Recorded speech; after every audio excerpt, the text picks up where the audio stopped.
murdered with her children in the house with her, including her 4-year-old little girl. Now police say the search is on to find and question her ex-boyfriend. A woman who was tragically murdered by her ex-boyfriend after he lost control, but it gets even more horrible when you know what the man actually did to his own wife in front of his children, because that makes the story even more horrifying. However, the day took a horrifying turn when Latrice's envious ex-boyfriend entered her home and ended her life, all while her young child looked on. How could someone commit such a terrible act in the presence of a mother, innocent child? I mean, last week he said, if I don't get in touch with your ex-wife, I'm going to come and shoot her in the head. She said he came in and he said hi to Jada, to her, and he started shooting her mom. Yeah, he shot her 5 times. This is the heart-wrenching story we delve into. In another part of the house, Latrice's 14-year-old son Justin could hear a really loud argument. Suddenly, there were loud bangs like firecrackers. He hurried to his mum's room and found her on the floor, taking her last breath. He held his mum in his arms as she passed away. When the shots were fired, the neighbours heard a man rush into the house to help Latrice Morris Dorsey, but it was too late. Latrice's sister Megan Morris talked to little Jada to find out what happened on that sad day. Jada said things like, "My mum is dead. He killed my mum and my mum is shot." Justin went to the police and told them he saw someone run out of the house and get into a dark car. Latrice, who was a physical therapist, had just moved to a new house in Detroit after breaking up with her ex-boyfriend, Erla Maxwell.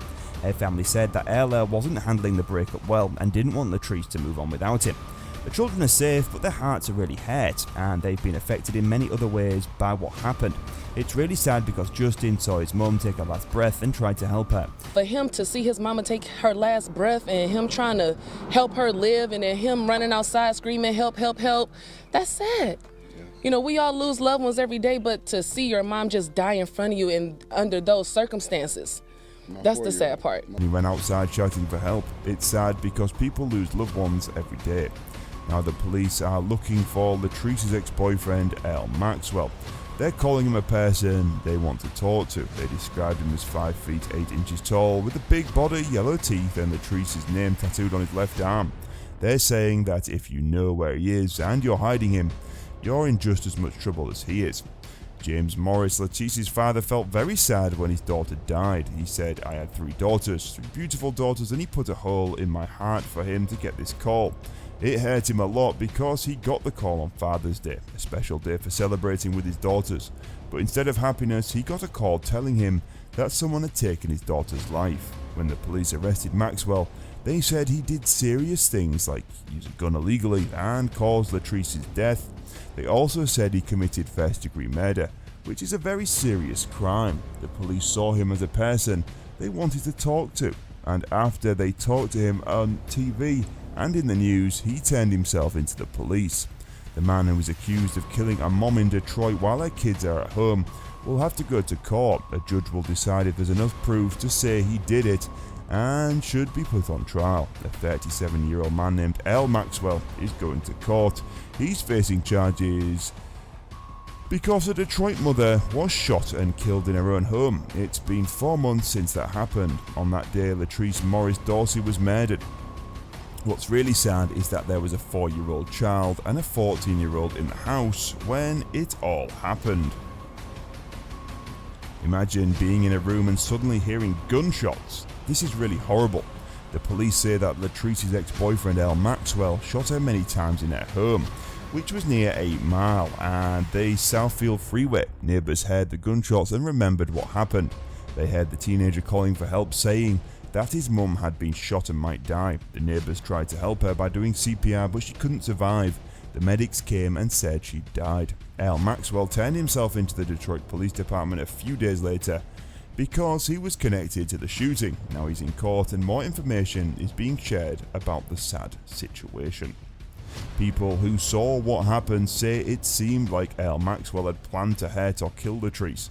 In court, they talked about an autopsy report that showed Latrice was shot 10 times. Latrice and Earl Maxwell had been dating for about 4 years, but they broke up right before she was killed. At the court hearing, they talked about how she had started dating someone else and that made Maxwell upset. They mentioned that Latrice's estranged husband talked about the phone calls he had with Maxwell In one call, Maxwell threatened to kill her. In another, he said he was going to hurt her. This happened a couple of weeks before the murder. Maxwell's lawyer challenged what Latrice's estranged husband said in court.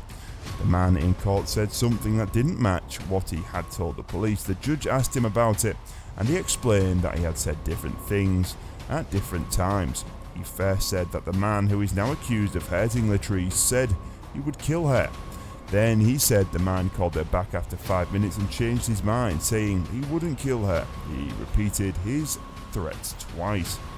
But then the judge showed him another statement. In this statement, the man who is accused of hurting Latrice Maxwell said something different. He said that he accidentally shot Latrice 10 times. He mentioned shooting her in different places like the back of her head and her hands by mistake. The man in court tried to explain why he had said different things before, especially because he was really upset and his wife died. He said that he was going through a lot in his mind and the police were asking him questions, but the prosecutor, the person who was trying to prove what happened, talked about Maxwell's statement where he said he accidentally shot Latrice many times in different parts of the body. They are considering whether this was a crime of strong emotion because Maxwell supposedly left the place quickly after it happened. Yes, he left, and the police say he threw away the weapon he used. Both of these actions didn't really match a crime that happened suddenly because of feelings. Also, you heard them talk about how Maxwell threatened Latrice a couple of weeks before she was killed. The people trying to prove what happened say these things show that he planned to do this and not just acted in the heat of the moment. This means he might have thought about it before and it wasn't just a sudden decision. Maxwell kept talking even when the judge told him to be quiet until he finally said, "I made a mistake, I'm sorry." We dating.